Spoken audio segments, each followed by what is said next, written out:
To hide notification content from Sun notification on lock screen in Samsung Galaxy S23 Ultra, swipe down the top of the screen and then tap setting icon. Scroll down the screen to find accessibility. Tap accessibility and then tap hearing enhancement. Tap Sun notification and then tap open Sun notification. Next, tap the setting icon at the top right. Under preferences section, tap sound types.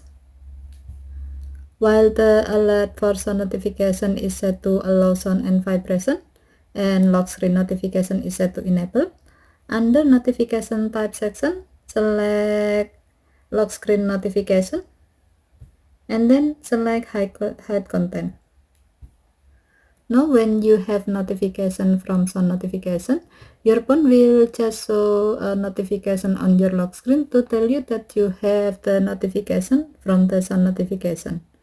If you want to know the detail of it, you need to unlock your phone first. Okay, thank you for watching. Have a nice day.